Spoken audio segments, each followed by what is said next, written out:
लग्नानंतर होईलच प्रेमच्या आजच्या भागाची सुरुवात होते वसुहत्या आणि रम्यापासून. तर आता इथे वसुहत्या रम्याला म्हणते, तुला काय गरज होती खाली नाक खुपसायची? अगं नाक खुपसत नव्हते ग बाई मी. उलट आपली बाजू सेफ करण्यासाठी सगळं ते नंदिनीवर ढकलायचा प्रयत्न करत होते असं म्हणते त्या रम्या. आणि आता हे सगळं प्रकरण आपल्यावरच शेकलं असतं तर म्हणे नंदिनीवर ढकलण्याचा प्रयत्न करत होते असं म्हणतात आता वसुहत्या. तुला दिसत नाही आहे का रम्या? नंदिनी पेटून उठलीये. तिच्या मनात काय चाललंय ना हे काढून घेण्याचा ती वेगवेगळा प्रयत्न करत असते. आणि तिला जमलं नाही म्हणून आज काउन्सिलर घेऊन आली ती घरी. आणि काउन्सिलर काय बोलली तू ऐकलंस ना असं म्हणते वसुहत्या. आणि काउन्सिलर काय बोलली हे ऐकलंस ना तू असं म्हणतात होता वसुहत्या. हो ऐकलं ना, पिहूच्या मनात एक सिक्रेट आहे आणि ते सिक्रेट नंदिनीशी कनेक्टेड आहे असं म्हणते रम्या. पण एक गोष्ट तुझ्या लक्षातच आली नाहीये रम्या असं म्हणते आता वसुहत्या. नंदिनीसाठी सगळ्या गोष्टी आता हळूहळू सोप्या होत चालल्या. पिहूच्या मनात शिरण्याचा रस्ता आता तिच्यासाठी कठीण राहिलेला नाहीये. मग त्या सिक्रेटचा धागा तोडून तिच्या मनातला धागा ती सोडवू शकते. हे कळतंय का तुला असं म्हणतात वसुहत्या. नाही नाही नाही नाही. आई हा गुंता सुटता कामा नये असं म्हणते आता रम्या. नंदिनीवरती बारीक लक्ष ठेवतो. ती कुणावर काय बोलते काय करते ह्यावर लक्ष ठेव. तू कसं सांगतेस तसंच करते मी आई असं म्हणते आता रम्या. मग अशी तो बघितलंस का तो जीवा किती बाजू घेत होता त्याच्या बायकोची. जीवाच काय अख्खं घर तिच्या बाजूने उभं आहे. इतकं केलंय मी या घरच्या लोकांसाठी असं म्हणते रम्या. तुझं काय घेऊन बसलेस तू रम्या असं म्हणते आता वसुहत्या. अगं आयुष्यभर मी या लोकांचे चोचले पुरवले पण कुणाच्या काही लक्षातही नाही असं म्हणते वसुहत्या. ती नंदिनी आली आणि तिने अशी काय जादूची कांडी फिरवली ना. नाही नाही नाही त्या नंदिनीची जादू ओसरलीच पाहिजे असं म्हणतात वसुहत्या. आणि मी जसं सांगितलंय ना तसं बारीक लक्ष ठेव तिच्यावर रम्या असं म्हणते आता वसुहत्या. खरं नंदिनी प्रयत्न करणारच. पिहू कुठला सिक्रेट बद्दल बोलतीये हे जाणून घेण्याचा असं म्हणतात आता वसुहत्या. तर आता रात्र झालेली दाखवले आणि आता इथे काव्या मात्र अभ्यास करत असते. तर आता अनिशा पण तिच्यासोबत अभ्यास करत असते आणि पार्थ मात्र खाली बसलेला असतो. आणि आता तो टक लावून बघत असतो काव्याकडे. अरे आर्किटेक्ट आहे रे मी. मला माझ्याच बेडरूम मध्ये असं बसवलंय एका कोपऱ्यात असं म्हणतो तो. एक मांजर काय कमी होती का? आता या मांजरीची मैत्रीण पण आली आहे. ह्या लॅपटॉपचं चार्जिंग पण आता संपायचं होतं का? आता उठून चार्जर घ्यायचा कंटाळा आलाय असं म्हणतो होता पार्थ. यांनाच लावतो कामाला असं म्हणतो तो. काव्य असं म्हणतो होता पार्थ. असं म्हणतो तो तिला. हॅलो असं म्हणतो तो. हॅलो हॅलो हो ऐका ना असं म्हणतो होता पार्थ. काव्य असं म्हणते आता अनिशा. अगं पार्थ बोलवत आहेत तुला असं म्हणते आता अनिशा. Hello excuse me. ओ पिस्कारलेली मांजर असं म्हणतो होता पार्थ चिडून. काय असं म्हणते आता काव्य. अभ्यास करते ना कशाला डिस्टर्ब करताय असं म्हणते आता ती पार्थला. सॉरी तुम्हाला डिस्टर्ब करतोय पण एक काम होतं माझं असं म्हणतो होता पार्थ. आता तुमचा चष्मा तुटला वाटतं असं म्हणते आता काव्या. दिसत नाहीये मी अभ्यास करते मला कशाला त्रास करताय असं म्हणते ती. गप्प बसा काही बोलायचं नाही. अहो तुम्ही गप्प म्हणजे गप्प असं म्हणते आता काव्या. तर आता पार्थ गप्प होतो. मी गप्प बसेन पण शांत बसणार नाही असं म्हणतो आता पार्थ मनातल्या मनात. तर आता पार्थ सुद्धा आपलं काम करत असतो. तर आता पार्थ काहीतरी चिट लिहितो आणि त्याचा बोळा बनवतो आणि काव्यावर टाकतो. आणि पार्थ तेवढंच टाकून हसतो. आणि आता काव्या बघते त्याला तर आता चिडते ती. काय चाललंय तुमचं असं म्हणते ती. काय आहे हे असं म्हणते ती. उघडून बघा मग कळेल असं म्हणतो आता पार्थ. काय टाइमपास लावलाय असं म्हणते आता काव्या. घ्या चार्जरचा स्केच असं म्हणते आता काव्या. याचा काय अर्थ समजायचं मी असं म्हणते आता काव्या. मला चार्जर हवंय चला पलीकडे असेल तर द्या ना असं म्हणतो पार्थ. चार्जर असं म्हणते आता काव्या. तुम्हाला तुमचं चार्जर पाहिजे होतं तर स्केच काढायची काय गरज होती? तोंडाने सांगता नाही आलं का? चित्र कोण काढतं असं म्हणते आता काव्या. मी काढतो चित्र. मी उत्तम स्केच काढतो. चित्र म्हणजे समोरच्या माणसाला आपल्या मनातलं सांगायचं उत्तम पर्याय असं म्हणतो पार्थ. देताय ना चार्जर असं म्हणतो आता पार्थ. द्या ना शिक म्याव असं म्हणतो होता पार्थ. ओ द्या ना चार्जर द्या. हॅलो हॅलो हॅलो ऐका ना असं म्हणतो होता पार्थ. ते चार्जर द्या ना प्लीज असं म्हणतो तो. हॅलो हॅलो ऐका ना तिथेच आहे तुमच्या पलीकडे हो असं म्हणतो तो. घ्या असं म्हणून दाखवते ती. आणि आता चार्जर दुसरीकडेच असतं बघा प्रेक्षक. माझ्याकडे बुडबुड करून झाली तुमची. मिळालं तुमचं तुम्हाला चार्जर असं म्हणते आता काव्या. चार्जर चार्जर चार्जर अभ्यास करू देत नाही मला असं म्हणते काव्या आणि निघून जाते खोलीतून ती बाहेर. अहो पिस्कारलेली मांजरीन ओ ओ असं म्हणतो तो. आणि पाठीमागे अनिशा मात्र हसत बसलेली असते. आणि आता इथे नंदिनी टोमॅटो सूप वाजवत असते पिहूला. तर आता बस म्हणत असते पिहू. तर आता नंदिनी म्हणते झालं पी आता लास्ट फोन बस असं म्हणते ती. घे ना बाळा बस शेवटचा असं म्हणते नंदिनी. गुड गर्ल असं म्हणते नंदिनी. आवडलं ना तुला असं म्हणते ती. तुला आवडतं म्हणून मी त्याच्यात कॉर्न घातले होते असं म्हणते आता नंदिनी. पिहू मग कशी वाटली प्रियंका ताई असं म्हणते आता नंदिनी. तुमच्यात मैत्री झाली की नाही असं म्हणते नंदिनी. हो झाली ना असं म्हणते आता पिहू. तुम्ही खूप गप्पा मारल्या म्हणे असं म्हणते नंदिनी. आणि खेळ पण खेळलात ना असं म्हणते नंदिनी. म्हणजे 1-2 खेळलो असं म्हणते आता पिहू. अच्छा वा मग कुठले कुठले गेम खेळलात असं म्हणते आता नंदिनी. म्हणजे एक रॅपिड फायर होता आणि एक पिझ्झा होता. तर आता पिहूला परत आठवायला लागतं तो सगळा प्रकार. तर आता तिला आठवतं कसं तिने फिअर उचललेलं असतं. पण असं ती घाबरते. पण काय असं म्हणते आता नंदिनी. नाही नाही काय नाही असं म्हणते आता पिहू. काय नाही असं म्हणते आता नंदिनी. पिहू तू बोल ना माझ्याशी प्लीज असं म्हणते नंदिनी. हल्ली तर तू घाबरू नकोस. हे बघ तू तुझ्या मनातली कुठलीच गोष्ट माझ्याशी शेअर करू शकतेस असं म्हणते नंदिनी. खरंच मी तुझी वहिनी असली तरी तू मला मला मोठी बहीणच समज. तुला ज्या कुठल्या गोष्टीची भीती वाटते त्याचा कनेक्शन जर माझ्याशी असेल तरी तू मला बिनधास्त सांग. आम्ही दोघींनी मिळून त्या गोष्टीची फाईट करूया असं म्हणते नंदिनी. तर आता पिहू विचार करायला लागते. ठीक आहे असं म्हणते नंदिनी. तर आता नंदिनी उठून जाते तिथून. किती दिवस हे सिक्रेट मनातच घेऊन बसले. मी एकदाच सांगून टाकू का? सांगतेच आता असं म्हणते आता पिहू. थोड्यातच आठवतं तिला. तर विश्वासवत त्याने म्हटलेले असते ना तुला आणि तुझ्या बहिणीला श्रेयाला आणि साईबाबांना या घराबाहेर काढेन म्हणून. हे आता आठवतं परत पिहूला. वहिनी असं म्हणून पिहू खट्ट मिठी मारते आता नंदिनीला. पिहू काय झालं बाळा असं म्हणते नंदिनी. तू ठीक आहेस ना? ये इथे बस असं म्हणते आता नंदिनी. तर आता जीवा येतो आणि म्हणतो पिहू काय होतंय? काय घाबरलीस तू? काय झालंय सांग मला असं म्हणतो आता जीवा. काय नाही असं म्हणते पिहू. सांग ना पिहू काय झालंय सांग मला असं म्हणतो आता जीवा. बरोबर तुला पाणी हवंय का असं म्हणतो जीवा. पाणी पाणी असं म्हणतो जीवा आणि आता नंदिनी पाणी देते पिहूला. सावकाश पिया असं म्हणतो आता जीवा आणि नंदिनी पण म्हणते. झालं असं म्हणते नंदिनी. बेटर असं म्हणतो जीवा. आता ठीक वाटतंय ना तुला? नंदिनी बहिणीला हाक करून जरा बरं वाटतंय असं म्हणते आता पिहू. तर जीवा म्हणतो अरे वा तुझ्या एक गोष्ट लक्षात आली आहे का? नंदिनी वहिनीला हाक केल्यावर तुला इतकं बरं वाटतंय. जर नंदिनी बहिणीसोबत शेअर केलंस तर केवढं छान वाटेल असं म्हणतो आता जीवा. हो की नाही? मग हे काम करायचं उद्यापासून ना म्हणजे सकाळी उठल्यापासून तर रात्री झोपेपर्यंत सगळ्या गोष्टी नंदिनी बहिणी बरोबर तू शेअर करायच्या असं म्हणतो आता जीवा. फक्त माझ्याशीच नाही तर जीवा दादासोबत पण शेअर करायचे असं म्हणतात नंदिनी. करशील ना असं म्हणते नंदिनी. हो असं म्हणते आता पिहू. हे बरं मला सांग तुला कुठं फिरायला जायचं आहे बोल असं म्हणतो आता जीवा. कुठे नको असं म्हणते आता पिहू. अरे यार याला काय अर्थ आहे असं म्हणतो आता जीवा. तू बाहेर फिरायला जायला नाही म्हणतेस शे असं म्हणतो जीवा. यार आमची जनरेशन अशी नव्हती यार पहिलीची. म्हणजे पहिला आपण खेळायचो दंगामस्ती करायचो आणि ही पिऊ अचानक डाऊन झाल्यासारखी वाटते. तेही तिचा जीवात आता असताना तिच्यासोबत असं म्हणतो आता जीवा. नाही असं म्हणते पिहू. तू आणि नंदिनी वहिनी माझ्यासोबत असताना मला डाऊन फील नाही होत असं म्हणते आता पिहू. नाही होत ना खरं ना असं म्हणतो आता जीवा. नक्की असं म्हणते पिहू. मग सांग मला कुठं जायचं आहे फिरायला? आम्ही तिघांनी जाऊया ना असं म्हणतो आता जीवा. मस्तपैकी वॉटर पार्कला जाऊया. मस्तपैकी राईड्स वगैरे करूया आणि तुला लॉंग ड्राईव्हला जायला आवडेल? येशील असं म्हणतो जीवा. हा म्हणते पिहू. काय हा असं म्हणते नंदिनी. नेमकं कुठं जायचं आहे तुला मग असं म्हणते आता नंदिनी. अगोदर आपण वॉटर पार्कला जाऊया आणि मग राईड्स खेळू असं म्हणते आता पिहू. ए लॉंग ड्राईव्ह नको असं म्हणतो आता जीवा. हा येडा यार असं म्हणते आता पिहू. अरे सर्वात पहिली गोष्ट आपण वॉटर पार्कला जाणार मग तिथपर्यंत आपण जाणार ना तर तिथपर्यंत लॉंग ड्राईव्ह नाही होणार का असं म्हणते आता पिहू. येडाच आहे असं म्हणते ती. खरंच कळत नाही यांना काही असं म्हणते आता नंदिनी. बरं मी काय म्हणते आपण तिघं जाणारच आहोत ना तर मग आपण आपल्या बरोबर काव्या वहिनीला आणि पार्थताला आपण घेऊन जाऊया आणि मग मस्त मज्जा येईल असं म्हणते आता पिहू. धमाल येईल मग सगळ्यांना घेऊन जाऊ असं म्हणतो आता जीवा. तुला कोण हवाय? आई बाबा, मिथुन काका, मंजू आत्या, अजून कोण? सगळे जाऊयात आपण पण फक्त.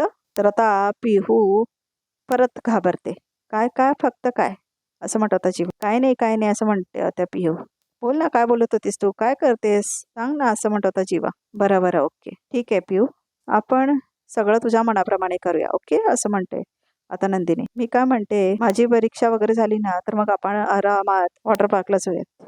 पण प्लॅन नको कॅन्सल करायला असं म्हणते आता पिहू. प्रॉमिस असं म्हणते ती. प्रॉमिस असं म्हणते नंदिनी. प्रॉमिस असं म्हणतो आता जीवा. मला आहे ना तुमच्या दोघांकडून एकत्र एक गोष्ट हवी असं म्हणते आता पिहू. आता काय असं म्हणतो आता जीवा. दोघांना एकत्र हक करायचं असं म्हणते आता पिहू. तर आता नंदिनी जीवाकडे बघते.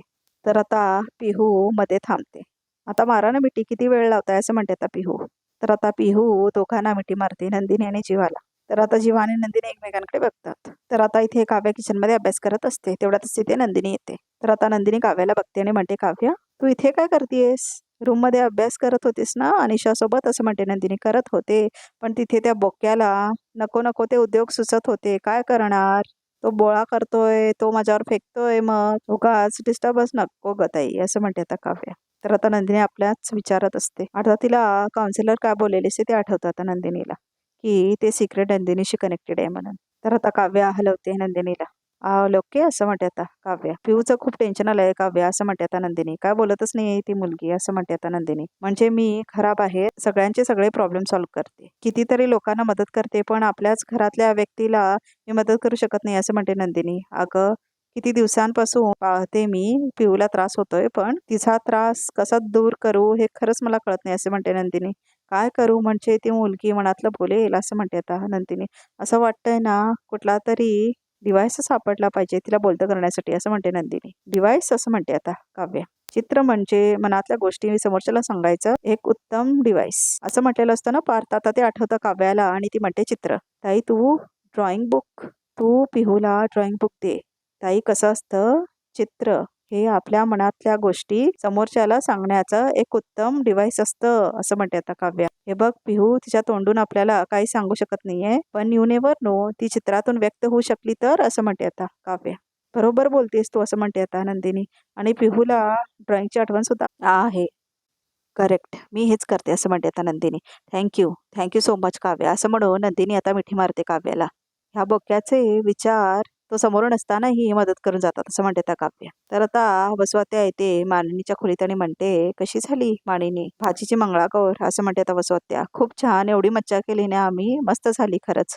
तसं मला काय वाटतं वसुताई आपल्याकडे पण आता मंगळागौर व्हायला हवे ना, म्हणजे काव्या आणि नंदिनीची पहिली मंगळागौर असेल ना असं म्हणते आता मानिनी. तर तेवढ्यातच नंदिनी येते आणि म्हणते आई टोमॅटोचं सार केलंय, एकदा खाऊन बघा ना कसा झालाय असं म्हणते आता नंदिनी. तू केलास ना मग खाऊन का बघायचा, छानच केला असेल असं म्हणते मानिनी. नंदिनी मला सांग पिहू काय बोलली काय ग असं म्हणते मानिनी. नाही ना असं म्हणते नंदिनी. तरी खूप प्रयत्न करते ती बोलण्याचा असं म्हणते नंदिनी. खरंच बाई कर प्रयत्न, आता तुझ्याकडनंच आशा आहे, कारण ना तिचा असा त्रासलेला चेहरा भगवत नाही बाई आता असं म्हणते आता मानिनी. तुम्ही काळजी नका करू, ती नक्की बोले तिच्या मनातलं असं म्हणते आता नंदिनी. तर वसवत्या घाबरलेल्या असतात आता इथे. तर नंदिनी तिथून निघून जातच असते, तेवढ्यातच ती वळते आणि वसूला म्हणते वसवत्या एक विचारू का असं म्हणते नंदिनी. तर आता वसुंधरा म्हणते काय विचारायचं आहे. पिहू तुम्हाला बघून सारखं का घाबरतीये असं म्हणते आता नंदिनी. तर आता मानिनी पण बघते वसवत्या. नाही म्हणजे मी 2-3 वेळा नोटीस केलं असं म्हणते नंदिनी. काय म्हणायचं आहे तुला, मी काय केलंय पिहूला असं म्हणते आता वसवत्या. हे बघ नंदिनी तू या घरात येण्याआधीपासून ना आम्ही सगळे तिची काळजी घेतोय, आल्या आल्या तिची कट घेऊ नकोस असं म्हणते आता वसवत्या. नाही नाही आता तुमचा गैरसमज होतोय, माझा बोलण्याचा वेगळा अर्थ घेऊ नका असं म्हणते नंदिनी. तुझ्या म्हणण्याचा अर्थ काय येतो हे व्यवस्थित कळतंय मला, मूर्ख नाही मी असं म्हणतात वसवत्या. ताई ताई तुम्ही शांत व्हा, एकदम असं चिडू नका हो असं म्हणते आता मानिनी. तिने मलाही विचारलंय हो असं असं म्हणते मानिनी. आई तुम्हाला काय वाटतं पिहूला कोणी काय बोललं असेल का असं म्हणते मानिनी.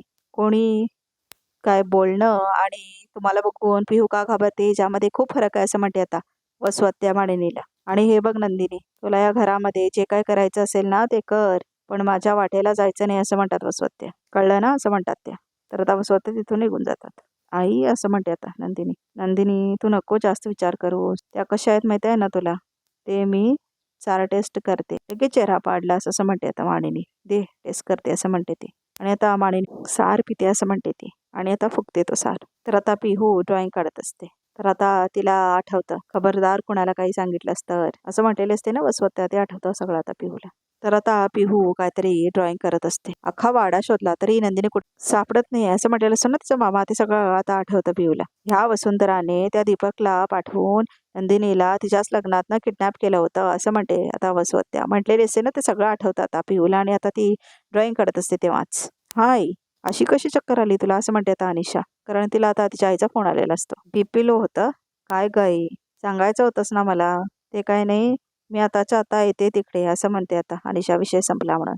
काय निशा काय झालं असं म्हणते आता काव्या. अगं मला लगेच निघावं लागेल, आईची तब्येत बरोबर नाही असं म्हणते आता अनिशा. अगं काय झालं असं म्हणते आता काव्या. हो मला आता लगेच निघावं लागेल, एकतर माझं घर पण खूप दूर आहे, माझ्या आईची तब्येत बिघडली असं म्हणते आता अनिशा. तर आता पार्थितोणी म्हणतो कुठे आहे तुमचं घर. तर तनिषा म्हणते पालघर. फार लांब आहे हो इथून पालघर, आणि इतक्या रात्री ट्रॅव्हल करणं तिथे सेफ नाही आहे असं म्हणतो तो. तर आता काव्या म्हणते मला सांग आता कसं आहे बीपी त्यांचा नॉर्मल आहे असं म्हणते आता काव्या. हो असं म्हणते आता अनिशा. मग आहे ना, मग कशाला उगाचच पॅनिक होतेस तू असं म्हणते आता काव्या. आता प्रवास करू नकोस एवढ्या रात्रीचा, बरं नाही ते असं म्हणते आता काव्या. एक काम करूया आपण उद्या सकाळी लवकर पहाटे आपण जाऊया ना तुझ्या घरी, वाटल्यास तर मी सोडवायला येईल तुम्हाला दोघांना, टेन्शन घेऊ नका असं म्हणत होता पार्थ. कशाला असं म्हणते आता काव्या. काय गरज आहे असं म्हणते ती. लगेच संधी दिसली की लगेच त्या संधीचं सोनं करायला मोकळे असं म्हणते आता काव्या. सोनं वगैरे नाही, मी आउट ऑफ कर्टसी असं म्हटलं असं म्हणत होता पार्थ. का असं म्हणते आता काव्या. का का का का असं म्हणते काव्या. उद्या हे बघा, कॅब, रिक्षा, ट्रक, टेम्पो, एरोप्लेन कशाचाही संप नाही असं म्हणते काव्या. आम्ही दोघं जातो ना आपल्या आपल्या वाटेने पालघरला, तुम्ही लोड नका घेऊ सर असं म्हणते काव्या. आहे बघा, आपल्या भांडणामुळे ह्याचं टेन्शन दूर गेलं असं म्हणत होता पार्थ आणि हसतो. हे घ्या कॉफी असं म्हणतो तो. मला नको असं म्हणते आता काव्य. तुम्हाला कोण देत आहे. आमच्या दोघांसाठी आणली आहे कॉफी असं म्हणतो होता पार्थ. मग कशाला माझ्या समोर देत आहे. तर तुमचा ॲटिट्यूड बघून देतोय असं म्हणतो होता पार्थ. मला ॲटिट्यूड नाही दाखवायचा. हा देशमुख, आधी सांगते तुम्हाला असं म्हणते आता काव्य. अरे थांबा असं म्हणते अनिशा. नेहमीच आहे ह्यांचं असं म्हणते आता काव्याने. भांडायला लागते पार्थसोबत. रिलॅक्स, किती भांडताय तुम्ही असं म्हणते आता अनिशा. मी गेस्ट रूम मध्ये गेल्यावर भांडावं तर असं म्हणते आता अनिशा. गेस्ट रूम असं म्हणतो होता पार्थ. मी गेस्ट रूम मध्ये झोपेन.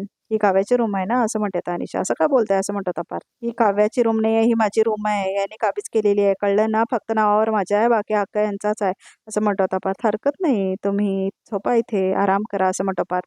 मी गेस्ट रूम मध्ये झोपेन. हवं तर गर्ल्स नाईट आउट समजा, एन्जॉय असं म्हणतो आता पार्थ. गुड नाईट असं म्हणतो तो. असं म्हणून निघून जातो आता पार्थ तिथून. उगाच शायनिंग मारायला जातात तुझ्यासमोर, बाकी काही नाही असं म्हणते आता काव्या. तर आता अनिशा म्हणते, एवढा चष्मा घालून पण तुला कसं काही नीट दिसत नाहीये का असं म्हणते आता अनिशा काव्याला. अशा माणसाला काय म्हणतात ग, जो चष्मा घालतो तरी तिला काय दिसत नाही तसल्याला असं म्हणते अनिशा. आंधळा की बावळट असं म्हणते आता अनिशा. म्हणजे असं म्हणते आता काव्या. म्हणजे ह्या रेड फ्लॅगच्या जमान्यात पार्थ देशमुख तुझ्या आयुष्यात आलेला ग्रीन फ्लॅग आहे असं म्हणते अनिशा. सॉरी, ग्रीन फॉरेस्ट आहे असं म्हणते आता अनिशा. कधी कळणार ग तुला असं म्हणते अनिशा. आणि ती चष्मा घालते वापस काव्याच्या तोंडावर आणि निघून जाते तिथून अनिशा. तर आता पिहू नंदिनीच्या खोलीकडे चालत जात असते चित्र हातात घेऊन. तर आता ती नंदिनीच्या खोली बाहेर नॉक करते.